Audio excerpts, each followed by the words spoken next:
قرآن کو اس فارم میں لا کے آپ کے لیے رکھ دیا گیا جس فارم میں نازل ہوا تھا، وہ تھی آواز کی شکل میں.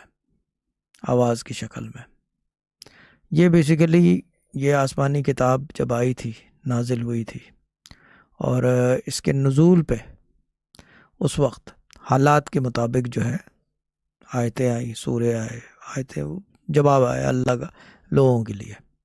اور اس کے اندر جو ہے ساری چیزیں تھیں، اس کے اندر ساری چیزیں تھیں. اگر اس وقت کوئی میسیج آیا تھا کہ کیا کہتے ہیں اس کو، کہ یہ اٹھ نہیں سکیں گے یا اٹھا دو، یا یہ کہ اگر یہ پہاڑ پہ نازل ہوتا تو ریزہ ریزہ ہو جاتا، یعنی کہ اس طرح کی چیزیں آئی تھیں، وہ آج بھی ویلڈ ہے. وہی چیز وہ آج بھی ویلڈ ہے، وہی چیز، اس میں چینج نہیں آئی ہے.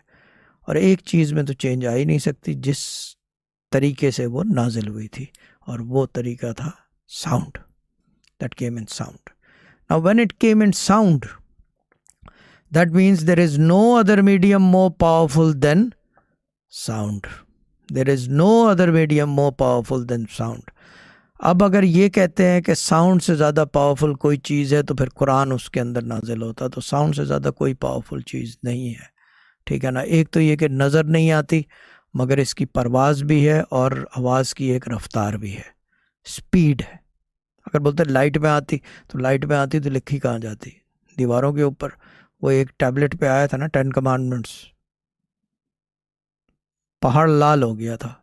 جو شواہد ہے پہاڑ لال ہو گیا تھا. اب سوچو پورا قرآن جو ہے 10 کمانڈمنٹس کی فارم میں آ جاتا، لال